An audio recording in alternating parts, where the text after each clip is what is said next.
welcome back, guys.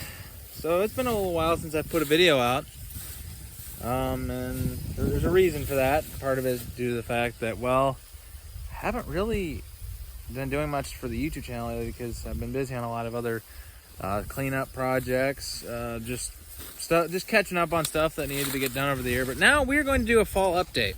So as you guys can see, the corn is in a great process of maturing. The ears, plants are turning brown, but it's not ready to harvest yet. So harvest is upon us, and we're getting prepped for that. Now, one thing I think you guys probably wonder about, our bean field's a weedy mess. That's something we got to talk about. So, information about why that is like that. So we planted, as you guys might know, we had a very, very wet spring this year. Very wet. It was always raining. There were like 2 weeks of good weather in there. And because we do non-GMO crops, you know, we can't just spray an all-kill Roundup on everything. Plus that stuff's garbage anyway.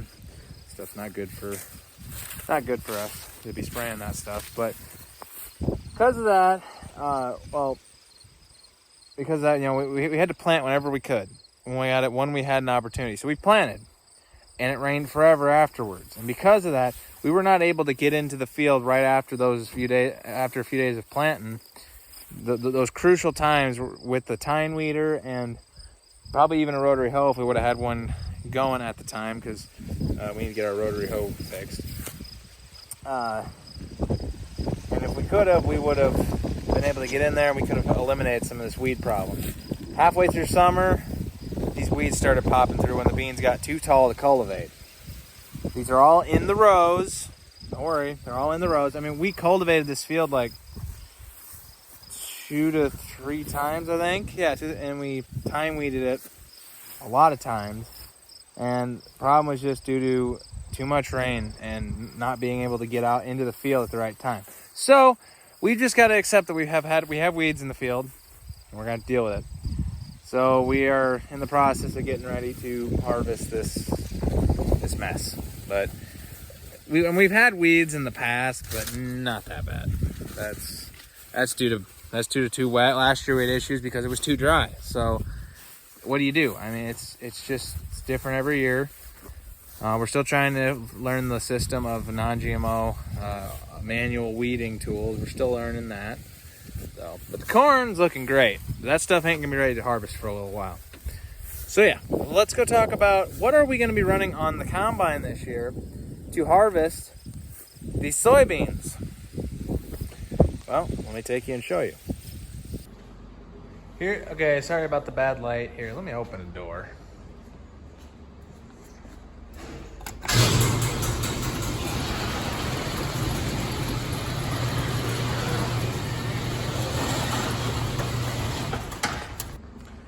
All right, here she be. So this is a 915 John Deere bean head. It needs a little work done to it. We got to configure a couple things to run on our combine. As you can see, that it needs a little drive shaft. Where this thing was originally on an STS. Fun fact. So we got to figure that out. It's got the metal snouts. We need to do a little work to the reel. As you can see, a few fingers missing, a little bit of bends here and there. We got to put a new sickle in it. And just check all the maintenance points. But this is what we're going to be running on our combine this fall to take on these weeds. So yeah, I'm pretty excited to see this thing in action. Big thanks to JT the Ag Guy for letting us use this head this year. He's a good friend to have when it comes to combine stuff and pretty much anything ag related, because he's a pretty sharp kid. So let's climb up and take a look at this thing from a higher point.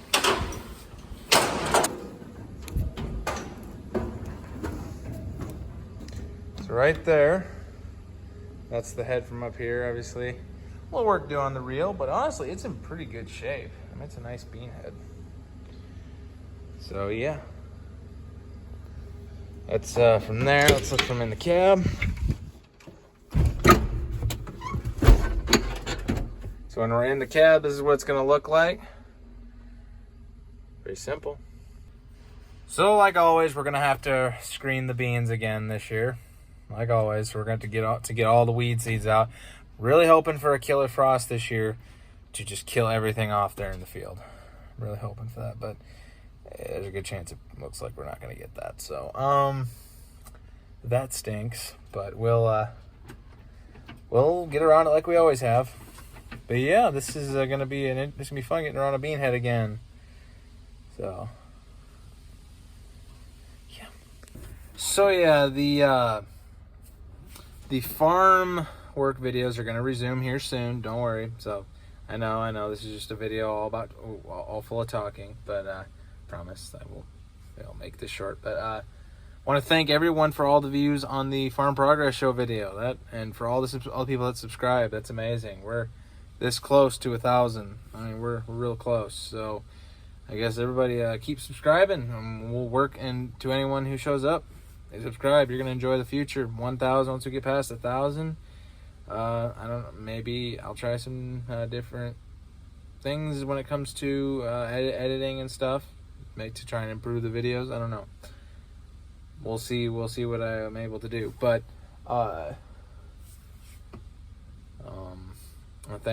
thanks to Rental Man Buck for featuring me in his video for an interview. I thank Daddy Cornstar and Cole the Cornstar. Well, Cole wasn't there, but Daddy Cornstar for featuring me in his video too. That was fun to get to talk to him, say hi to him again. And Grant Hilbert, Millennial Farmer, I want to thanks to all of them for being in the videos. That was awesome.